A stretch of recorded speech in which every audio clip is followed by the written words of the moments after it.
Happy to be here today. My name is Carol Grafford.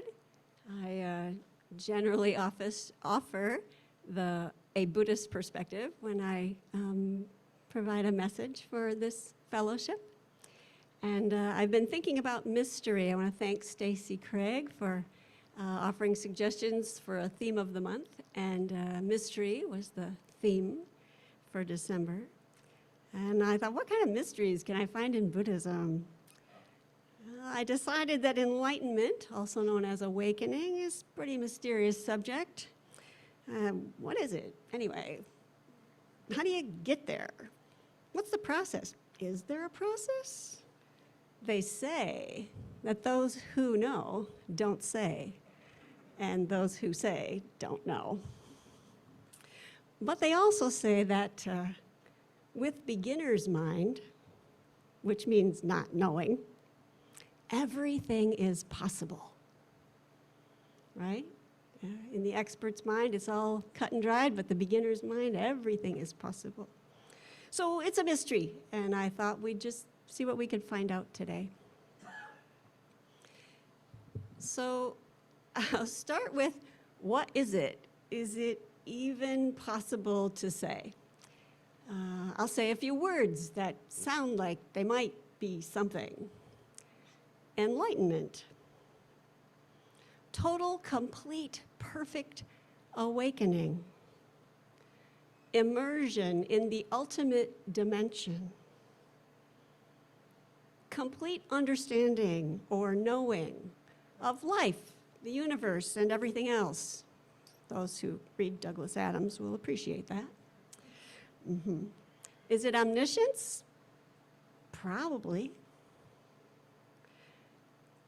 I might think of it as an intelligence without thought, just a knowing. And these are all just my thoughts. Okay. Doing the best I can here. I believe that awakening, enlightenment, is a state that words, thought, language simply cannot capture. Not really possible. So given that, I'll share briefly the classic story of the classic awakening of the Buddha as quickly as I can throw it together here. There was a wealthy, pampered young man. He saw 3 signs of suffering, one day or several days, which were sickness, old age, and death, which he had not yet encountered in his pampered, wealthy young life. And those 3 things struck him to the core. Like, it just hadn't occurred to him that any form of suffering was out there.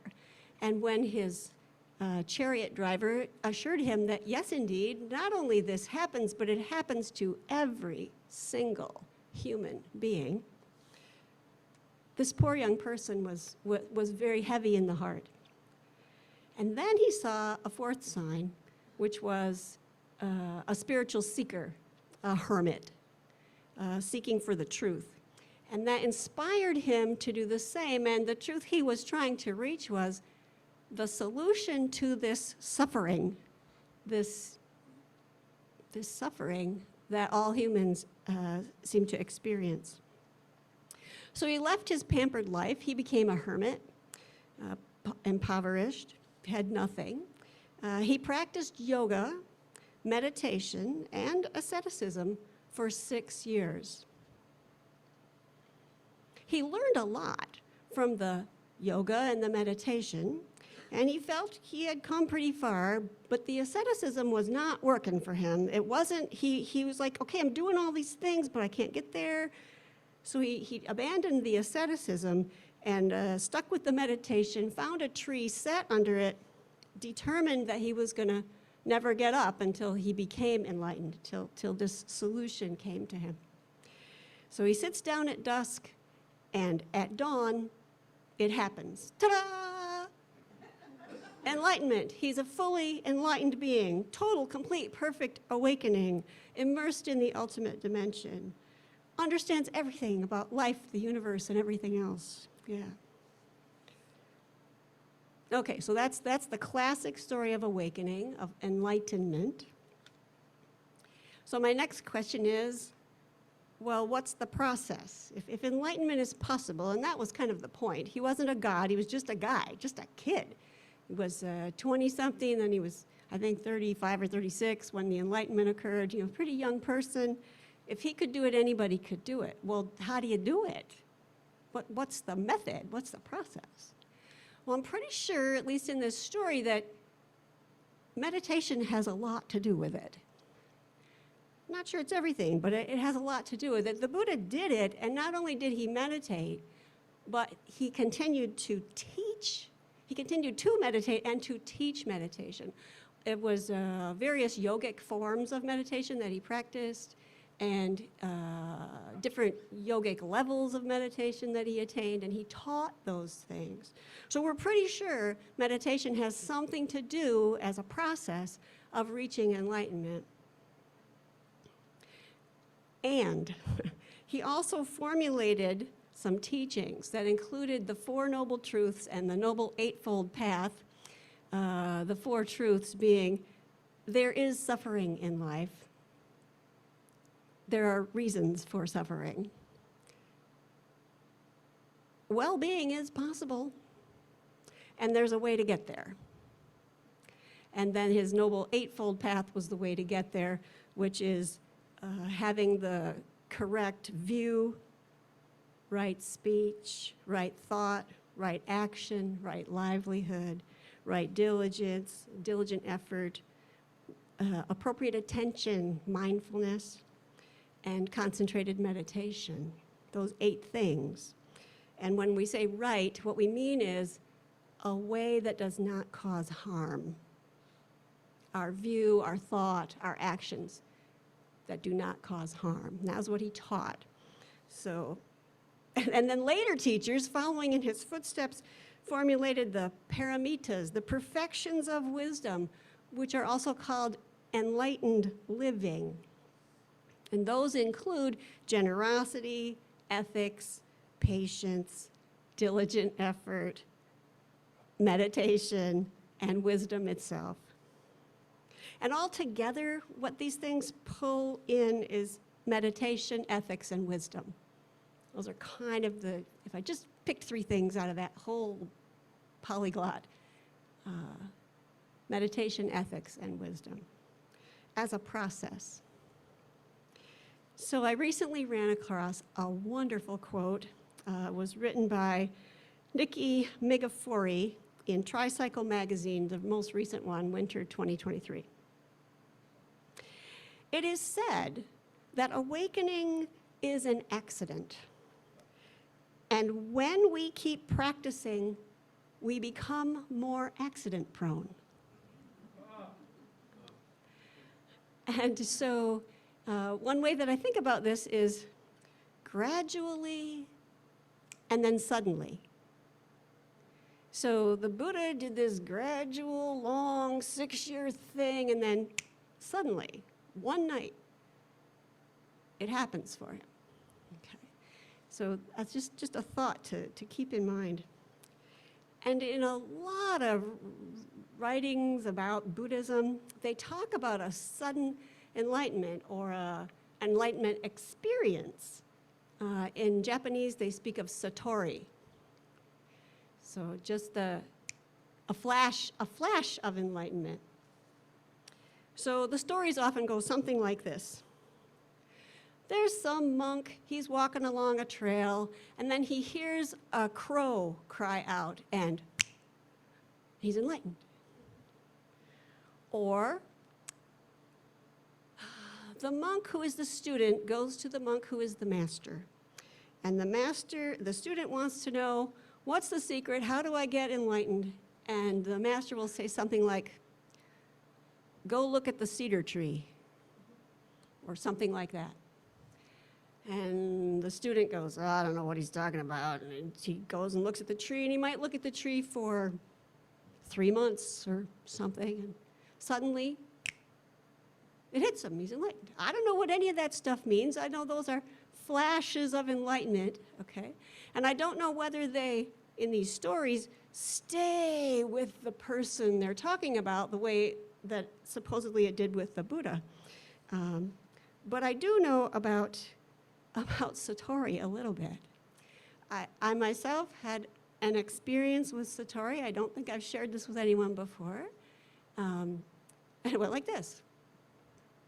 I believe it was the time when I still raked up all the leaves in my yard and put them in bags and let the city of Hancock take them away. Because I put them in a compost pile now, but back then I would gather them up, stuff them in bags, they would sit over there. And one day, I actually raked the entire yard, every leaf, every single one, up close to the house, everywhere. And it was a beautiful day. It was a sunny day, and all those leaves were tied up tight in the bags over there. And I sat down on my front steps to just enjoy the sunshine, to just enjoy the moment. And I looked down, and more or less from under my porch, here comes a leaf. And I spoke to the leaf.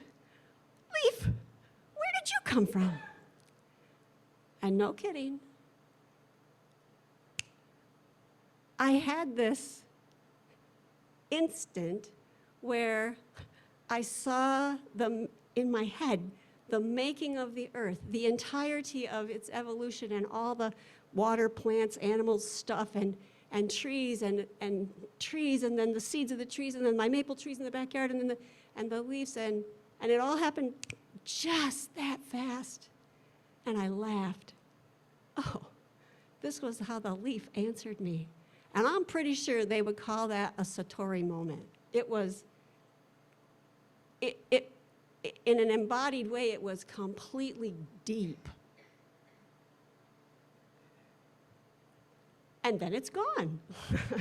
And then it's gone. I remember the moment, but, I'm not walking around here all Buddha on you. I'm just not. But maybe each of us has had a moment, or 6 or 12 or whatever, that kind of moment where something, boom, just everything makes sense, or feels really deep, or something like that. So many of you know that I'm a follower of Thich Nhat Hanh, the Vietnamese Buddhist Zen master. And his primary teaching is about mindfulness of the present moment. My understanding of his teaching is this, that if we can be deeply, fully, completely present in this moment, we touch the ultimate dimension. Capital U, capital D, ultimate dimension, which could be capital R for reality and the truth with a capital T. If we're fully there. Holding a flower in your hand and seeing the entire cosmos there. Or feeling the entire earth, or maybe the entire cosmos under your feet when you're standing or walking. And that's a practice that we do in my meditation groups, is meditative walking. Can we feel the wholeness of the earth under our feet? You probably have heard William Blake's words, to see a world in a grain of sand and a heaven in a wild flower.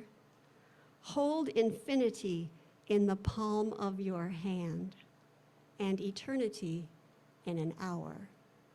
I think they're all expressing the same thing. Yeah.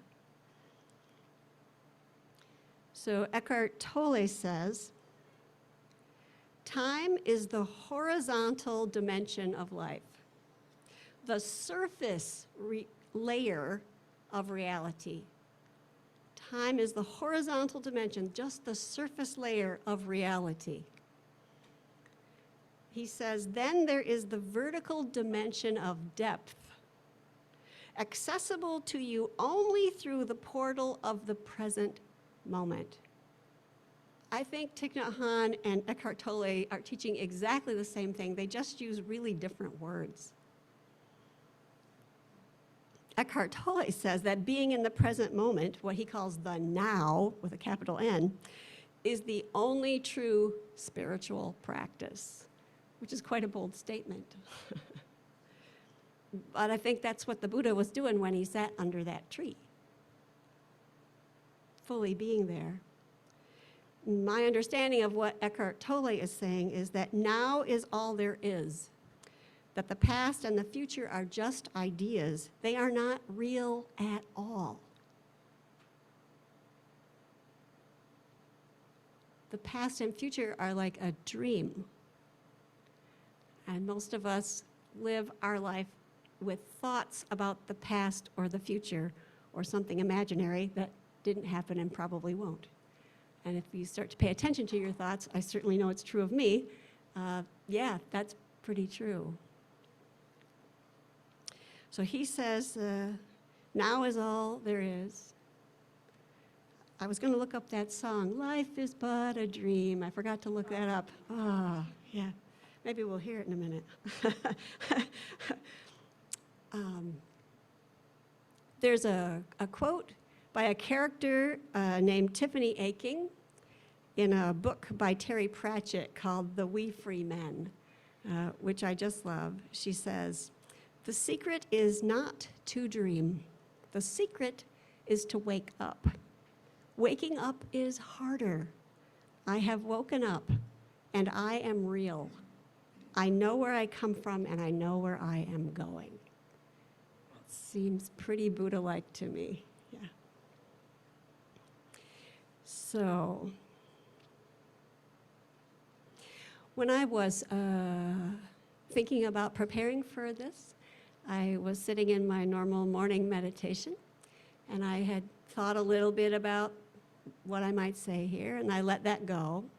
And I thought of something else, and poof, right into my head popped this highly irreverent line. It said, I just heard it in my head. "There is no path. There is only awakening." And that's really Zen, you know, to say something completely irreverent and yet call it true. So I thought about it later, and I thought about the accident, you know. Really, we do all this meditating or whatever we do, walk in nature, whatever we do to bring that spiritual dimension open. And if we're lucky, then awakening happens. And if we were incredibly lucky, maybe it would awakening, awakening, awakening, awakening. Maybe lots of moments in a row. That'd be pretty cool. I'm waiting for that to happen, but you know, there we are. So what we covered today, we covered what enlightenment is, sort of, the best that we could. We asked the question, is there a process? Yes, meditation, ethics, and wisdom, because that makes us more accident prone, more likely to have the accident of waking up. We talked about flashes of enlightenment, Satori. We talked about the present moment being the portal, touching that ultimate dimension right here, right now. So most of you had beginner's mind when you got here. Some of you know these things, have heard these things already. But now you all have a bunch of ideas in your head. I hope I haven't ruined you. Beginner's mind is highly valued. But I do hope that you practice in some way, touching that spiritual dimension, and become accident prone, living an enlightened life, and touching the ultimate dimension, at least from time to time. Thank you so much.